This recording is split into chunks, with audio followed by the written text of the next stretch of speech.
The day he traded his Massey Ferguson 8780, three dealers called him back before harvest. On March 14, 2022, Ray Costner stood in the showroom of Hartwell Agricultural in York, Nebraska, looking at two combines that represented everything he thought he understood about farming equipment and nothing he was about to learn over the next 6 months. The first machine was a 2023 model painted green and yellow with a cab the salesman kept calling a mobile office, automated header height control, yield mapping that uploaded to the cloud in real time, a suspension system the brochure compared to a luxury sedan. The second machine was a Massey Ferguson Ideal 9T painted red and silver with a Fendt transmission and a rotor design. Ray's father would have called overbuilt in the best possible sense. Ray had not come to buy a green machine.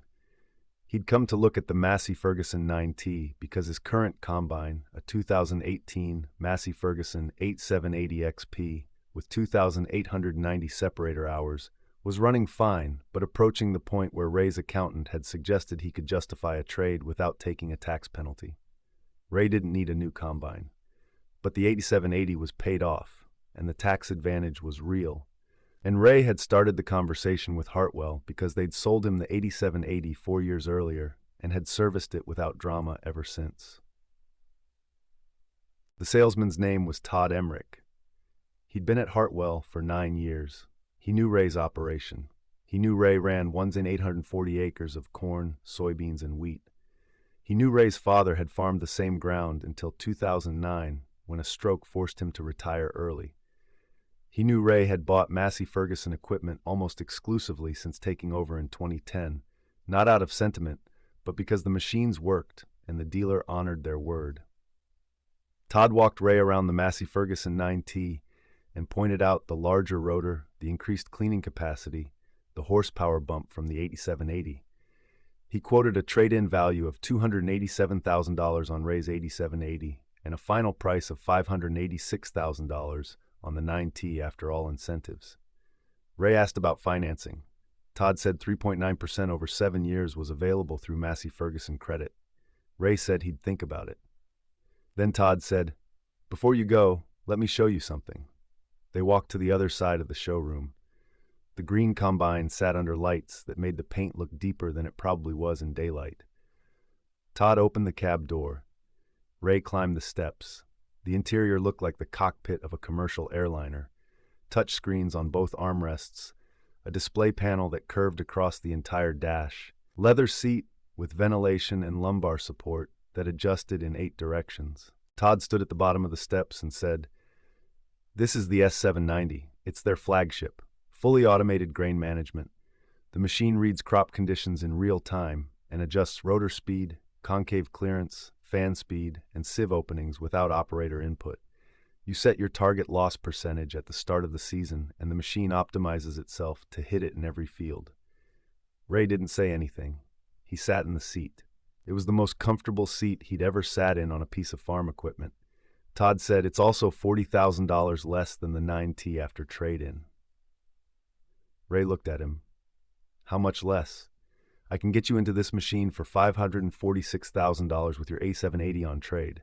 That's a $40,000 difference. Same 7-year financing, but at 2.9% because their credit program is more aggressive right now."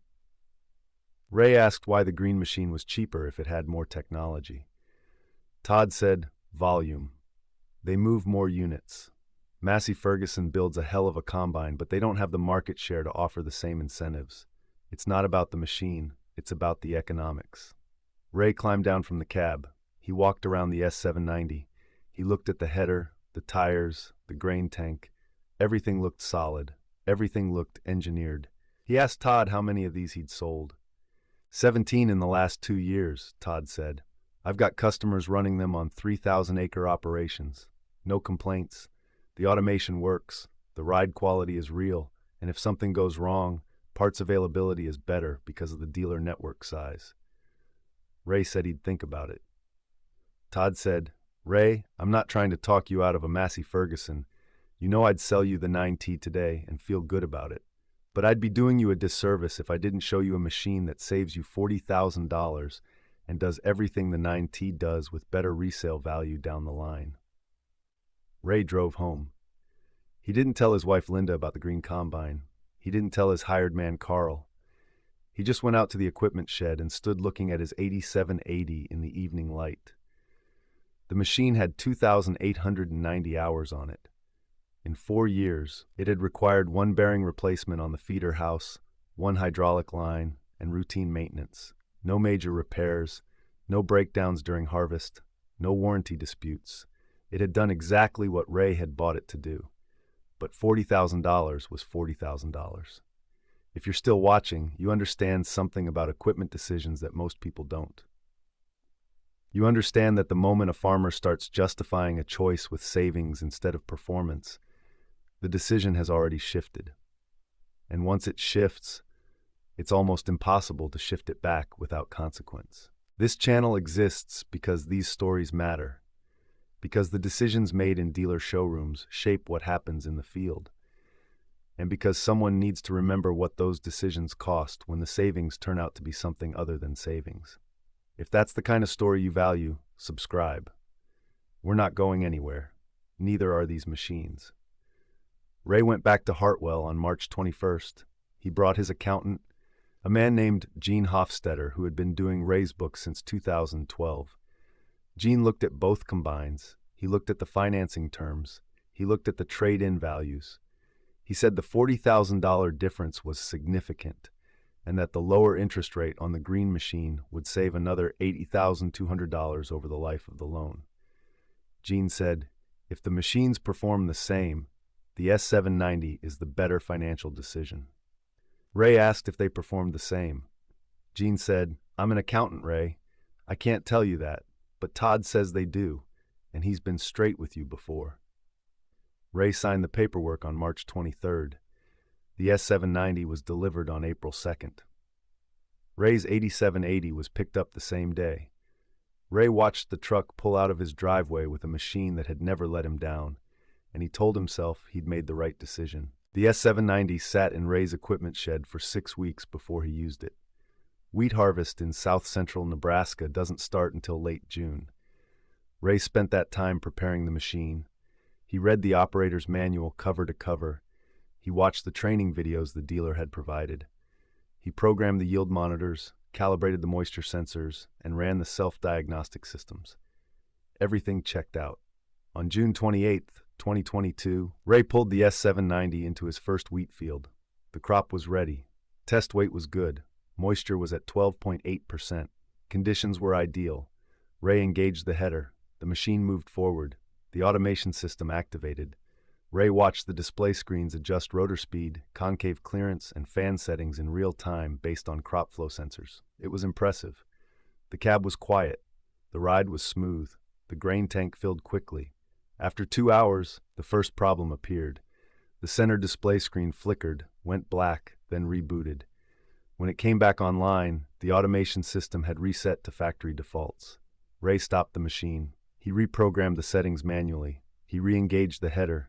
The system worked for another 45 minutes, then the screen flickered again. Ray called Hartwell. Todd wasn't available. The service manager said it sounded like a software glitch, and that he'd send a technician out the next morning. The technician arrived at 7 a.m. on June 29th.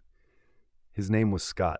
He connected a laptop to the combine's diagnostic port and ran a systems check.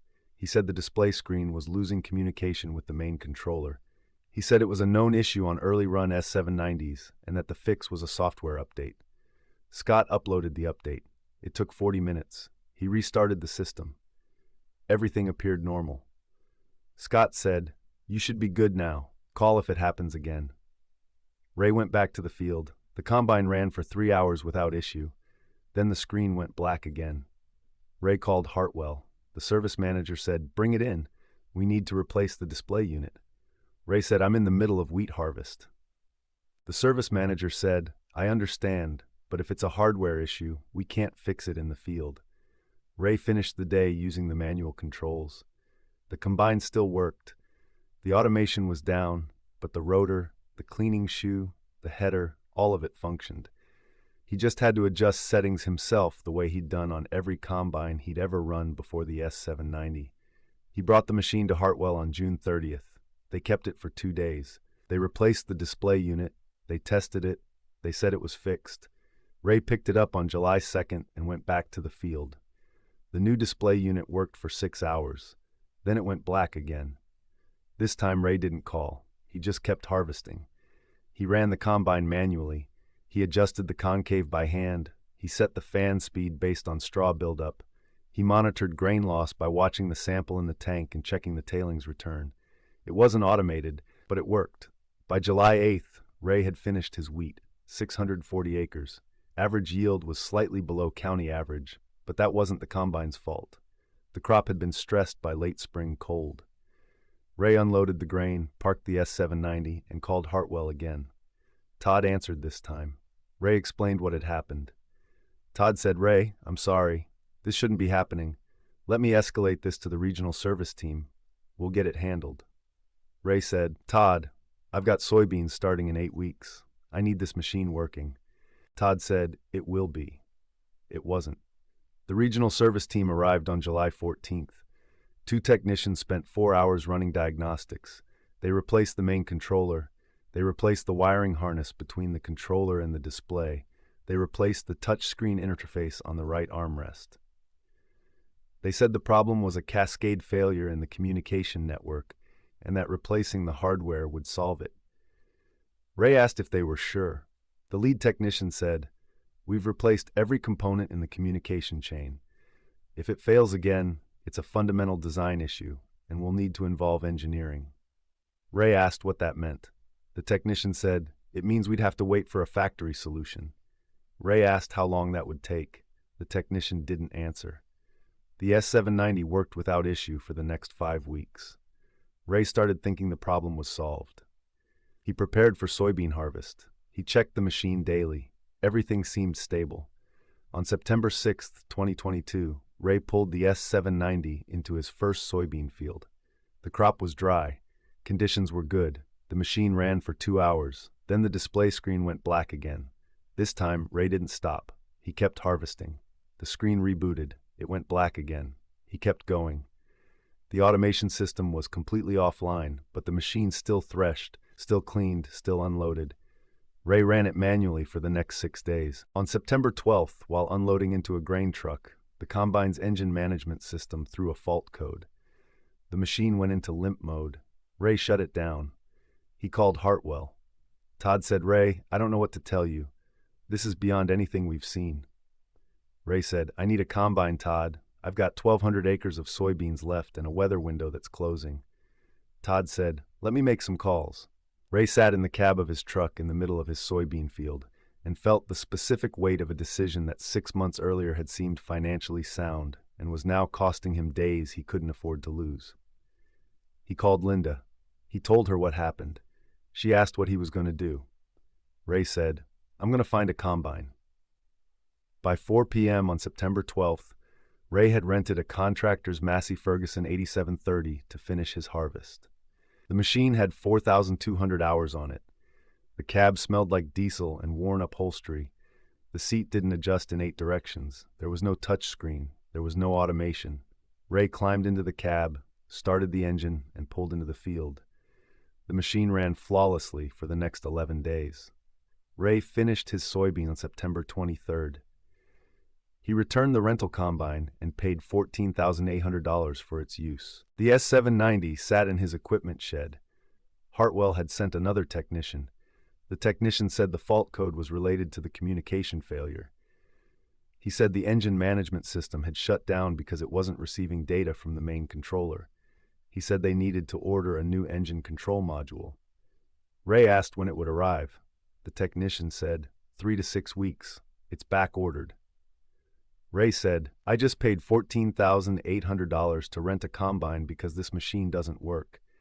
The technician said, "I'm sorry, Mr. Costner. I don't control parts availability." Ray called Todd.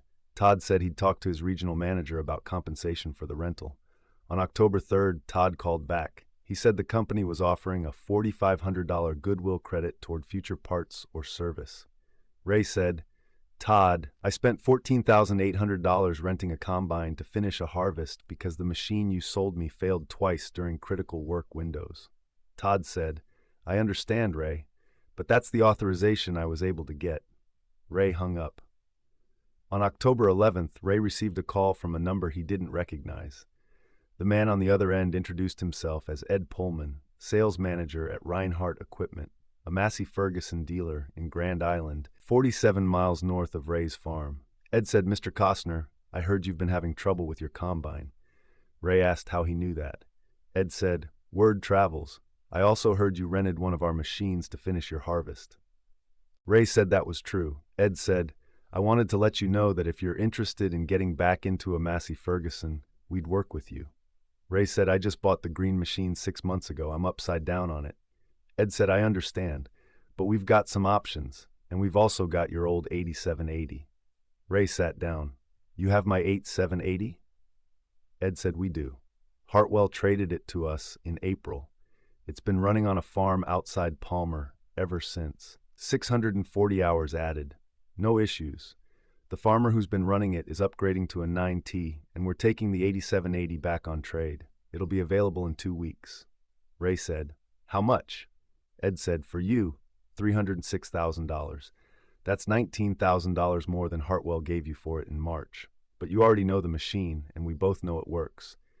Ray asked about the S790. Ed said, if you want to trade it, I'll give you $480,000. That's a $66,000 loss from what you paid. But I can structure the financing so the payment difference is manageable. Ray didn't answer immediately. Ed said, think about it. I'll hold the 8780 for 2 weeks. After that, I've got 3 other farmers who want it. Ray hung up and walked out to his equipment shed. The S790 sat in the bay where the 8780 used to sit.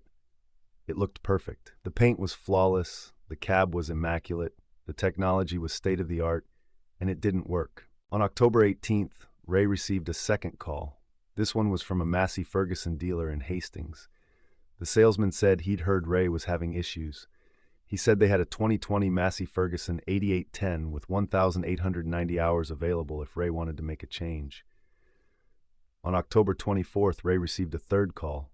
This one was from a dealer in Kearney. Same story. They'd heard about the S790. They had Massey Ferguson combines available. They wanted to help. Ray asked how all of them knew. The Kearney salesman said, Mr. Costner, you've been renting combines and calling around for parts. People talk, and when a farmer who's been loyal to a brand for 12 years gets sold a machine that doesn't work, people remember. On November 2nd, 2022, Ray drove to Grand Island. He met Ed Pullman at Reinhardt Equipment. They walked out to the lot. The 8780 sat in the second row. Ray recognized it immediately. Same decals, same wear pattern on the tires, same small dent in the grain tank corner where he'd backed into a post in 2019.